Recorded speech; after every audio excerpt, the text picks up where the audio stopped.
The rain was coming down hard that night, the kind that soaks through your jacket in seconds. David pulled his coat tighter as he walked up the cracked steps to his apartment building.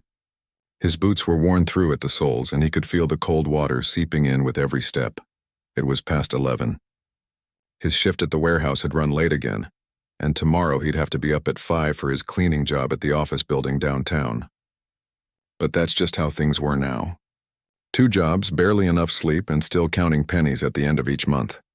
He fumbled with his keys at the building entrance, his fingers stiff from the cold. That's when he heard it, a soft sound, almost like a whimper, coming from under the concrete stairwell to his right. David hesitated. He was tired, bone-tired, the kind of tired that makes you want to ignore everything and just collapse into bed. But something made him look. Huddled in the corner, pressed against the cold wall, was a girl. She couldn't have been more than 17 or 18, with her knees pulled up to her chest and her face buried in her arms. Her clothes were nice, too nice for this neighborhood. A designer jacket that probably cost more than his month's rent, but she was soaking wet, shivering violently and clearly terrified of something. "Hey," David said softly, not wanting to scare her. "You okay?" The girl's head snapped up. Her eyes were red from crying, and there was a dark bruise forming on her left cheek. She looked at him with pure fear, like a cornered animal ready to bolt. "I'm not going to hurt you," David said, holding up his hands. "But you can't stay out here. It's freezing." The girl didn't say anything. She just stared at him, trying to decide if she could trust this stranger with tired eyes and a worn jacket. David sighed. He knew he should probably call someone. The police maybe, or social services. But something about the desperate look in her eyes stopped him. She wasn't lost. She was hiding.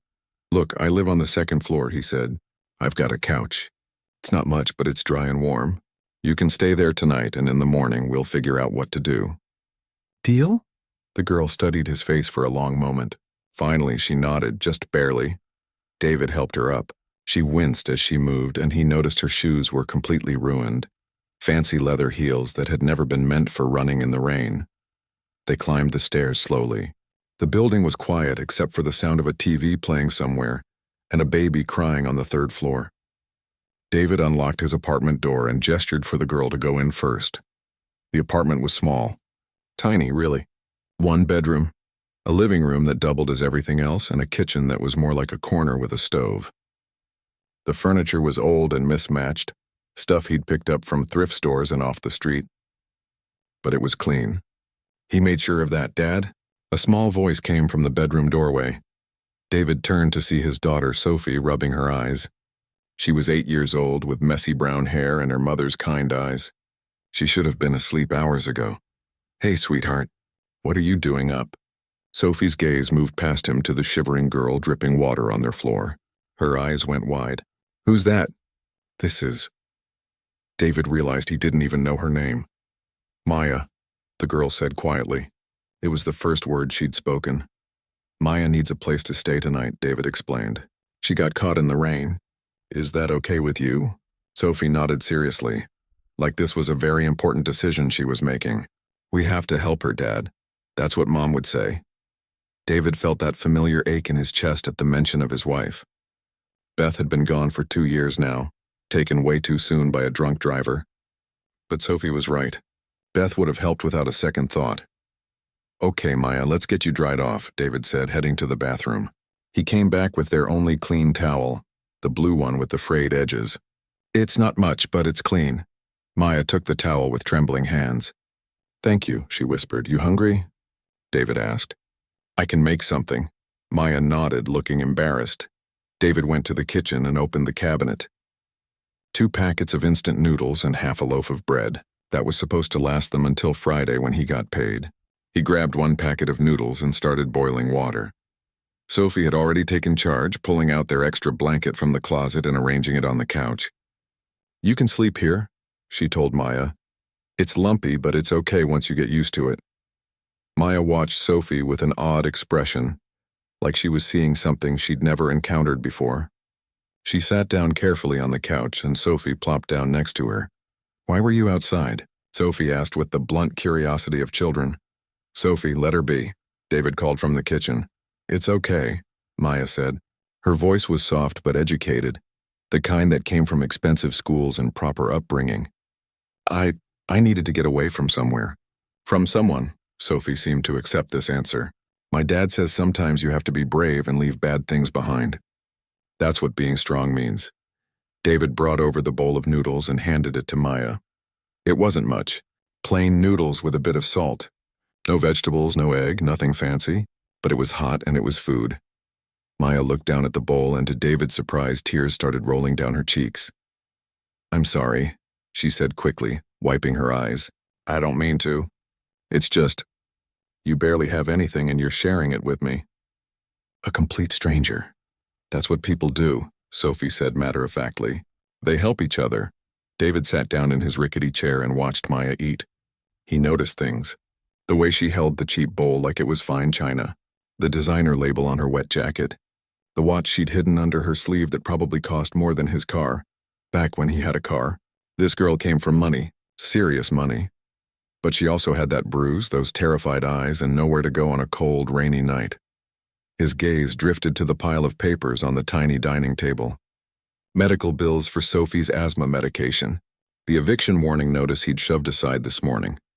The final disconnect notice from the electric company. His problems felt crushing most days, but looking at this girl, scared and alone, he realized everyone had their own kind of trouble. Money didn't protect you from everything. After Maya finished eating, David grabbed the spare pillow from his room. You take the couch. Sophie and I will be in the bedroom if you need anything. Where will you sleep? Maya asked, looking at the small couch. I'll figure it out. Don't worry about it. Thank you, Maya said again. And this time there was something deeper in her voice. Not just gratitude for a meal and a couch, but something more. Like she'd forgotten people could be kind without wanting something in return.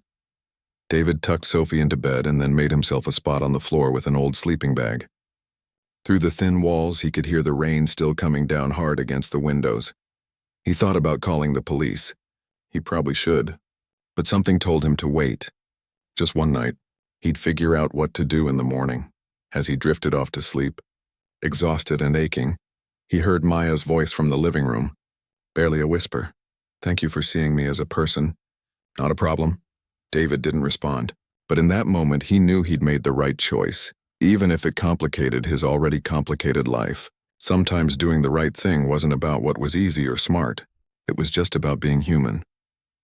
Outside, the storm raged on, but inside the small apartment, 3 people found something unexpected. A moment of warmth in a cold world. A reminder that kindness still existed, even in the hardest of times. None of them knew yet how much that one choice, that one night, would change everything. David woke up to the smell of something cooking. For a moment, still half asleep on the floor, he thought he was dreaming. Nobody cooked in this apartment except him, and he definitely hadn't set an alarm yet. He sat up quickly, his back protesting from the hard floor, and looked at the clock. 6:30. He'd overslept by an hour. Rushing out to the living room, he found Maya standing at their small stove, carefully watching a pan. She'd changed out of her wet clothes into an old t-shirt and sweatpants he'd left out last night. Her hair was pulled back, and in the morning light she looked even younger than he'd thought. Good morning, she said, turning around. The bruise on her cheek looked darker today, purple and blue against her pale skin. I hope you don't mind. I found some bread and eggs. Well, 2 eggs. I made them stretch. David walked over and looked at the pan. She'd somehow made 2 eggs into a scramble for 3 people, mixing in bits of bread to make it go further. It was something he did when money was especially tight. You didn't have to do that, he said. I wanted to, Maya replied. After what you did for me, it's the least I could do. Sophie appeared then, dragging her stuffed rabbit behind her. She brightened when she saw Maya. You're still here. Is that okay? Maya asked, a hint of uncertainty in her voice. Yes. Sophie bounced over to the table. Are you staying forever? Sophie, David warned gently. Let's not get ahead of ourselves. They sat down to eat. The 3 of them crowded around the small table. David watched Maya carefully. The way she sat with perfect posture. The way she said please and thank you for everything. Even the way she held the fork spoke of expensive etiquette classes and formal dinners. So, Maya, David said carefully, don't you think your parents are worried about you? Maya's hand froze halfway. To her mouth. I can't go back, she said quietly. Not yet. Someone's looking for you, though. I'm sure of it. Please. Maya's eyes filled with tears. Just one more day. That's all I'm asking. One more day to figure things out. David knew he should say no. He should insist on calling someone. But looking at her desperate face, he couldn't bring himself to do it. One more day, he agreed. But then we need to talk about this properly. Maya nodded, relief washing over her face. After breakfast, David realized he had a problem. He was supposed to be at work in 30 minutes, and he couldn't leave Maya alone in the apartment. It wasn't that he didn't trust her exactly, but she was clearly running from something, and he needed to make sure she was safe. He called his supervisor at the warehouse. Hey, Tom. Yeah, I'm not feeling well today. I know. I'm sorry. I'll make it up this weekend. It was the first time he'd missed work in over a year. The guilt sat heavy in his stomach, but what choice did he have? Sophie had school, though, and David wasn't about to keep her home. He walked her to the bus stop like always, leaving Maya with strict instructions to stay inside and keep the door locked. Is Maya going to be okay? Sophie asked as they walked. I hope so, sweetheart. She seems sad, like really sad inside, you know? David looked down at his daughter. Sometimes kids saw things adults missed. Yeah, I know what you mean. Can we help her? Like really help her, not just for one night? I don't know if we can, Soph. She's got her own life, her own family somewhere. But what if her family is the reason she's sad? David didn't have an answer for that. When he got back to the apartment, he found Maya standing by the window looking out at the street below.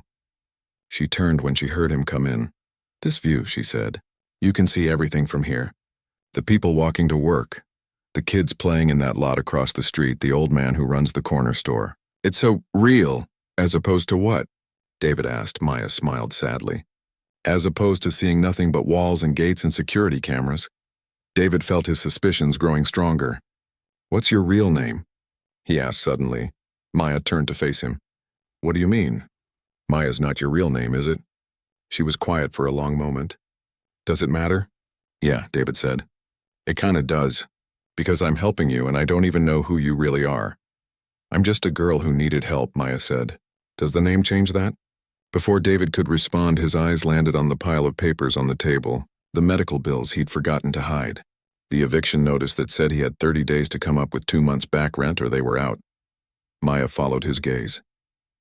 How much do you owe? She asked quietly. That's not your concern. $3,400, Maya read from the notice. And the medical bills. Another $2,000? Don't worry about it, David said, feeling his face get hot. We'll manage. We always do. Maya picked up Sophie's inhaler from the table. She has asthma. Yeah, it's manageable. The medicine helps. This is the generic brand, Maya observed. The name brand works better. Fewer side effects. The generic is what our insurance covers, David said more sharply than he intended. And it works fine. Maya set the inhaler down carefully. I'm sorry. I didn't mean to overstep. The rest of the morning was awkward. David tried to do some cleaning, some laundry. Maya helped, but quietly, like she was afraid of saying the wrong thing again. Around noon, David went to make lunch. More instant noodles. He was adding hot water when Maya came up beside him. Can I ask you something? She said. Sure. Why did you help me last night? You don't know me. You barely have enough for yourself and Sophie. Why risk it? David thought about it. Because you needed help, he said simply. And because my wife used to say that kindness doesn't cost anything, but it's worth everything. Used to. She died 2 years ago. Car accident, I'm so sorry. Yeah, me too. David poured the hot water over the noodles. Every day, me too. That afternoon, while Maya was in the bathroom, David's curiosity got the better of him. He looked at the jacket she'd been wearing last night, now hanging on the back of a chair to dry. The label inside made his stomach drop. It was a designer brand, the kind celebrities wore, the kind that cost thousands of dollars. He noticed something else too. The watch she'd been hiding under her sleeve. She'd left it on the arm of the couch. David picked it up carefully. It was heavy, real gold probably, with diamonds around the face. This wasn't just expensive. This was family heirloom expensive. That evening, after Sophie came home from school, the three of them sat together watching the small TV David had bought secondhand. Sophie was showing Maya her drawings from school, and Maya was genuinely interested, asking questions and complimenting her work. You're really good at art, Maya said. Do you take classes? Sophie shook her head. Classes cost money, but Dad says I can practice at home and that's just as good. Your dad's right, Maya said, but there was something in her voice. Sadness, maybe. Or guilt. David was only half paying attention. He was thinking about the watch, the expensive clothes, the perfect manners. A thought had been nagging at him all day, and finally he couldn't ignore it anymore. During a commercial break, he saw it. A news bulletin scrolling across the bottom of the screen. Missing teen reward offered. His heart started pounding. He kept his face neutral, but inside alarms were going off. I need to run to the corner store, he said, standing up.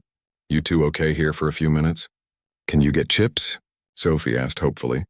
We'll see.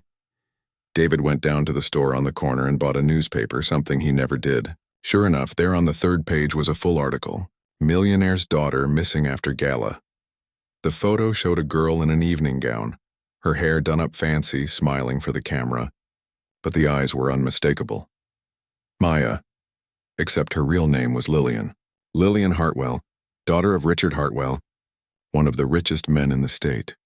The reward for information leading to her safe return was $50,000. David stared at that number until it blurred. $50,000.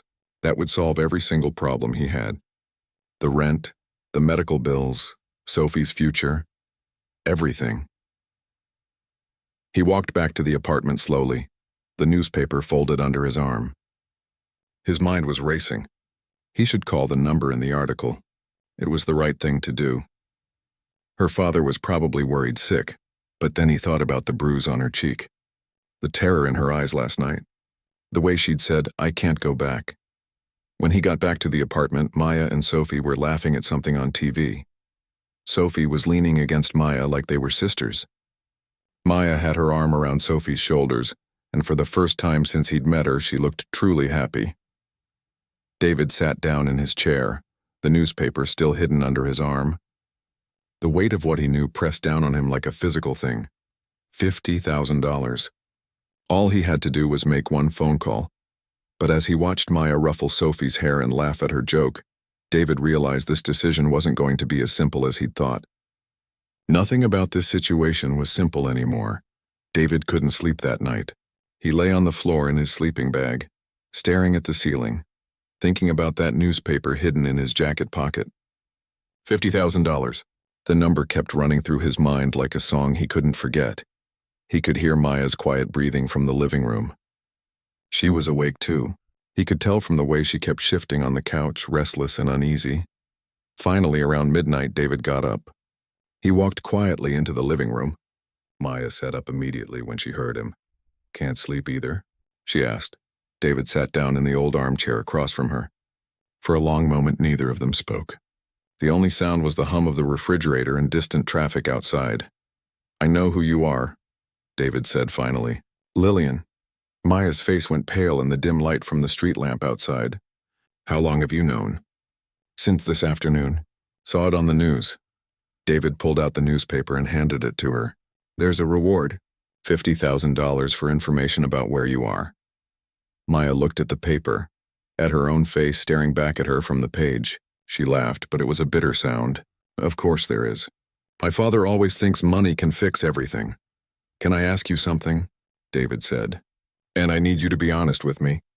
Did someone hurt you? Is that why you ran?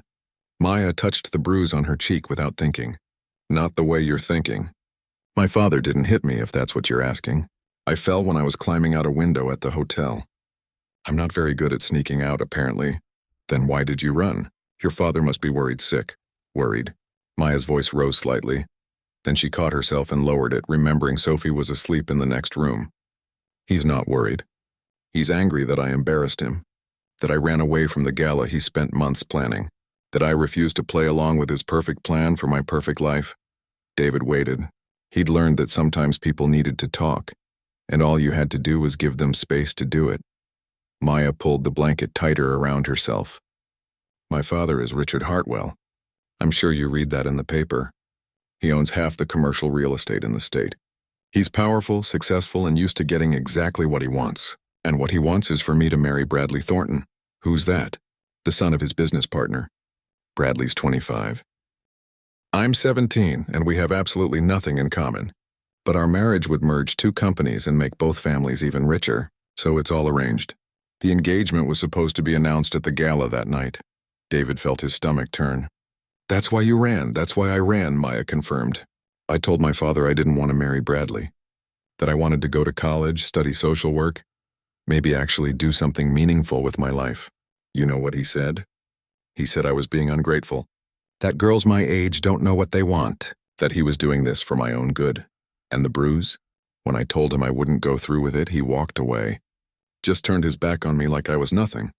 So during the gala, while everyone was distracted, I left. I climbed out a bathroom window, fell, and ran. I didn't have a plan. I just knew I couldn't be there anymore. Couldn't pretend to smile and be the perfect daughter for one more second. David thought about Sophie sleeping in the next room.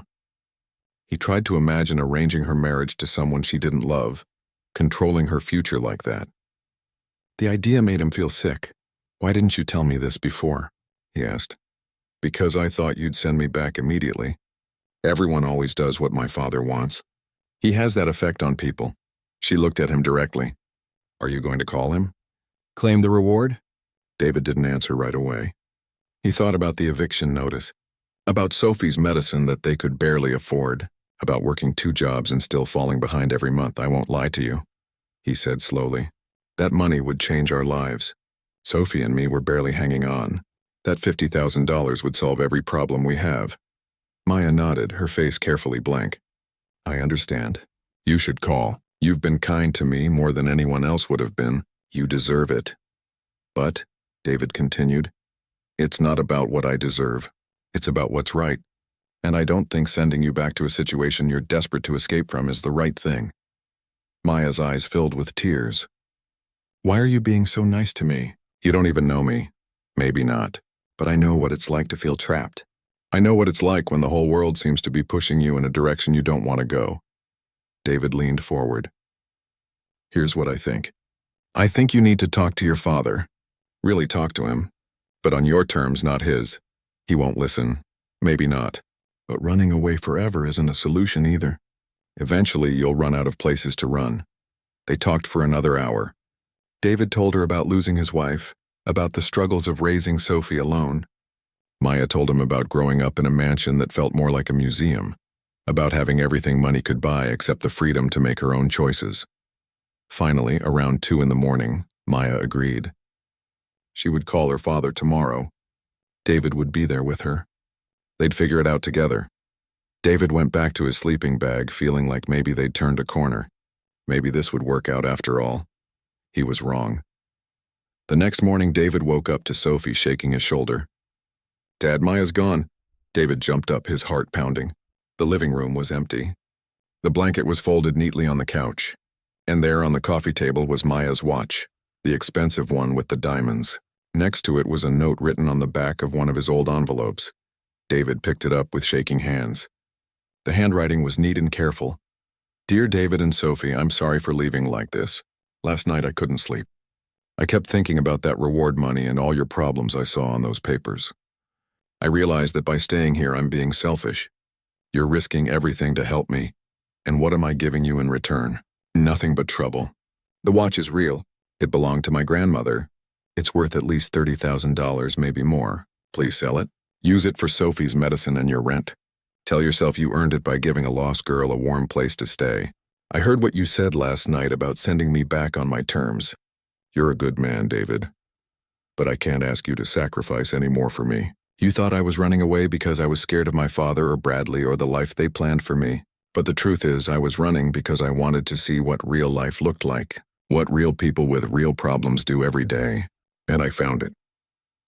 I found it in your apartment with your daughter and your kindness. You showed me that being rich doesn't make you happy, but having people who truly care about you does. Thank you for seeing me as a person, not as a reward or a business deal. Thank you for these 2 days. I'll remember them forever. Please don't come looking for me. I'll figure things out. I always do. Love, Maya, Lillian. David read the note twice. Then he looked at Sophie, who was standing in her pajamas, her eyes wide with worry. We have to find her, Sophie said. Dad, we have to. David looked at the watch. $30,000 sitting right there on his table. Maya had solved his problems and walked away. She'd made it easy for him. All he had to do was nothing. But David thought about what his wife used to say. That doing the right thing isn't always the easy thing. And he thought about Maya, 17 years old and alone, trying to solve everyone's problems but her own. He grabbed his jacket. "Get dressed," he told Sophie. "We're going to find her." "What about the watch?" Sophie asked. David looked at it one more time. Then he picked it up and put it in his pocket. "We're giving it back," he said. "It's not ours to keep." 20 minutes later, they were on the street. It was early, just past 7, and the city was waking up. David tried to think like Maya. Where would she go? She had no money, no phone, nowhere to stay. The bus station. It had to be the bus station. They ran the 6 blocks, David holding Sophie's hand the whole way. His lungs were burning and his legs ached, but he didn't slow down.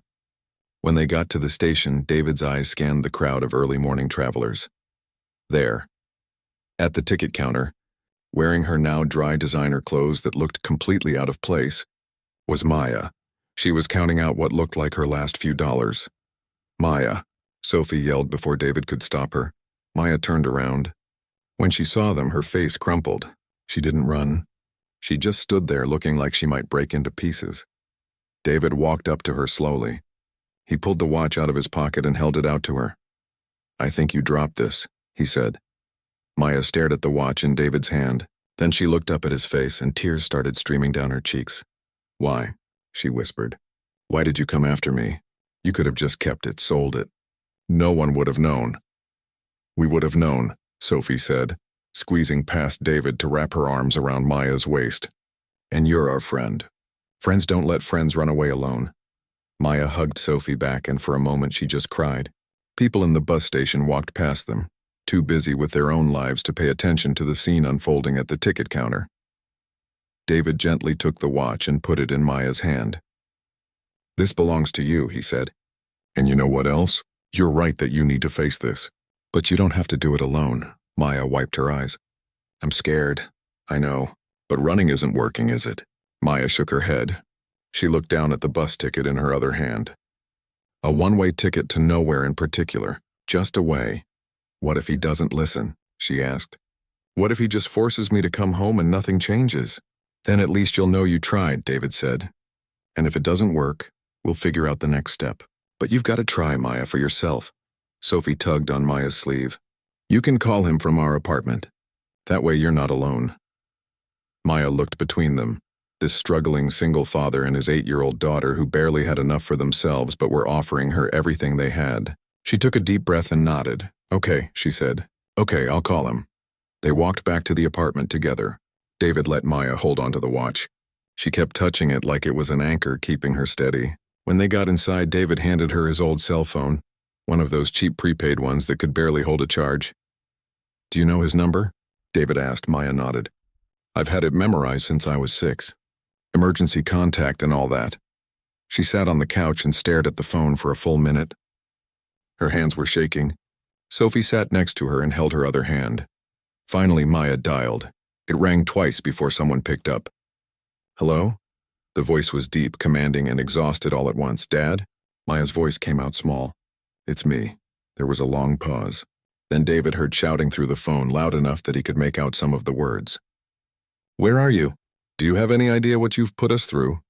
Maya held the phone away from her ear. David saw her face starting to shut down, the way people do when they're preparing to be hurt. David reached over and gently took the phone from her. Maya looked surprised but didn't stop him. "Mr. Hartwell?" David said into the phone. "My name is David Chen. Your daughter is safe. She's been staying with me and my daughter for the past 2 days. Who the hell are you?" The voice was sharp with anger and suspicion. "If this is some kind of ransom situation—" "It's not," David interrupted. "I'm not asking for anything. I'm just a guy who found your daughter in the rain and gave her a place to stay. She's okay. She's not hurt. But she needs to talk to you. Put her on the phone now." "With respect, sir, I don't think shouting at her is going to help anything. She's scared and confused. Used, and she ran away for a reason. Maybe you should think about why that is." There was silence on the other end. David could almost feel the man's anger radiating through the phone. He was probably not used to being talked to this way. "Who do you think you are?" Richard Hartwell's voice was dangerously quiet now. "You don't know anything about my daughter or my family." "You're right, I don't," David said. "But I know she's 17 years old. and she was terrified enough to spend the night under a stairwell in the rain rather than go home. That tells me something. Another long pause. When Richard spoke again, his voice was different. Still hard, but there was something else underneath. Something that might have been pain. Is she really okay? She's not hurt. She's okay, David said, looking at Maya. But she needs to talk to you. Really talk, not just listen to what you've decided. Can you do that? Where are you? David gave him the address. She wants to meet here. Neutral ground. Is that acceptable? I'll be there in 20 minutes. The line went dead. David handed the phone back to Maya. He's coming. I heard. Maya looked terrified. What did I just agree to? You agreed to be brave, Sophie said matter-of-factly. That's what heroes do. 20 minutes felt like 20 seconds. David tried to tidy up the apartment, though there wasn't much he could do about the worn furniture or the water stain on the ceiling. This was his life. There was no hiding it. When the knock came, it was sharp and authoritative. David opened the door. Richard Hartwell was not what he expected. He'd imagined some slick businessman in an expensive suit. And yes, the suit was there, probably worth more than David's car used to be. But the man wearing it looked exhausted. There were dark circles under his eyes and his hair was messy, like he'd been running his hands through it for days. Behind him stood two men in dark suits. Security, obviously. The security stays outside, David said before Richard could enter. Richard looked like he might argue. Then he glanced past David and saw Maya sitting on the couch. His face changed just for a second. Relief, love, fear, all mixed together. Fine, he said. Wait in the hall. He stepped inside and the door closed behind him. For a moment, nobody moved. Richard looked around the tiny apartment, taking in the second-hand furniture, the medical bills still scattered on the table, the general poverty of the place. David watched him process it all. This is where you've been staying. Richard asked Maya, his voice strange. Maya stood up. Yes, in this place? Mr. Hartwell, David started, feeling defensive, but Richard held up a hand. He wasn't being insulting, David realized. He was trying to understand. The man was looking at the apartment the way someone might look at a foreign country, trying to make sense of a world they'd never known existed. You stayed here voluntarily, Richard said to Maya. You could have gone to a hotel, called any of your friends, but you stayed here. These people helped me when no one else would, Maya said. They didn't know who I was. They didn't want anything from me. They just helped. Richard's eyes moved to Sophie, who was standing close to David, watching everything with wide eyes. And you are? Sophie, she said. I'm 8. Maya's my friend. Something in Richard's face softened slightly. I see, then he turned to David. And you? You knew there was a reward. $50,000. You knew who she was, yet you didn't call. I thought about it, David admitted. I won't lie. That money would change our lives. But it wouldn't be right. She didn't want to go back, and she had her reasons. Her reasons, Richard repeated. You mean this nonsense about the engagement? About not wanting to marry Bradley? It's not nonsense, Dad, Maya said, her voice rising. It's my life. You're 17 years old, Richard shot back. You don't know what you want. I know I don't want to be treated like property. Maya's voice cracked. I know I don't want to marry someone I barely know just to make you richer. I know I want to make my own choices. Everything I've done has been for you, to protect you, to control me, Maya shouted. The argument was escalating fast. David could see it spiraling out of control. He was about to step in when suddenly Sophie made a strange wheezing sound. David's head snapped toward his daughter. He knew that sound. He'd heard it too many times. Sophie was having an asthma attack. Everything else disappeared.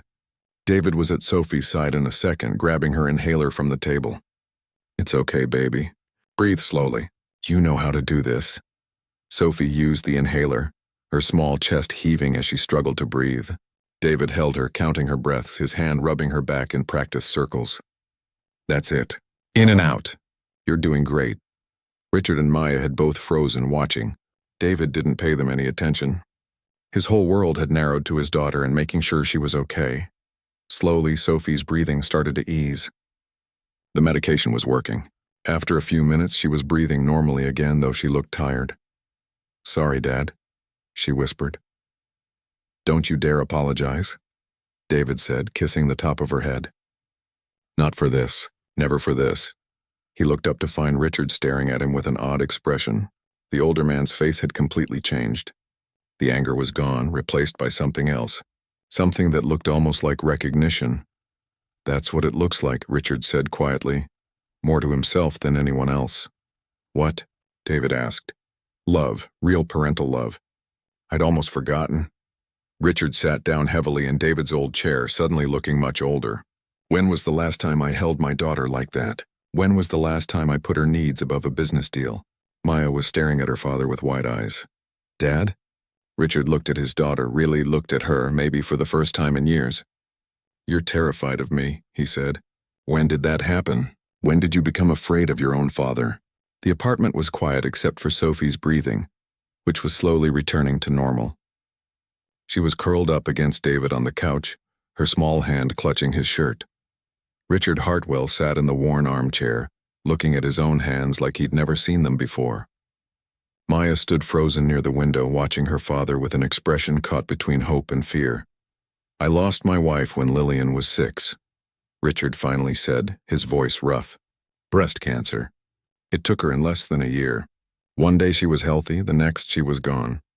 I promised myself I'd protect our daughter from everything. From every possible hurt, every possible danger." He looked up at Maya. "But I didn't protect you, did I? I just built walls around you. Higher and higher until you couldn't breathe." "Dad," Maya said softly. "Let me finish." Richard held up his hand. "When your mother died, I threw myself into work. It was easier than dealing with the pain, and somewhere along the way, I forgot how to be your father. I started treating you like another business asset, something to manage and control." He stood up slowly and walked over to where Maya stood. "The engagement to Bradley, I thought I was securing your future, making sure you'd be taken care of. But I never asked what you wanted. I never listened. I wanted you to see me." Maya's voice cracked. "Not as an extension of your company or your legacy, just as me, your daughter." Richard reached out hesitantly, like he was afraid she'd pull away. When she didn't, he put his hand on her shoulder. "I see you now. And I'm sorry. I'm so sorry for making you feel like you had to run away to be heard." Maya started crying, and this time Richard pulled her into a hug. It was awkward at first, like they'd forgotten how to hold each other. But then Maya buried her face in her father's shoulder and sobbed, and Richard held her tight, his own eyes glistening. David looked away, giving them privacy.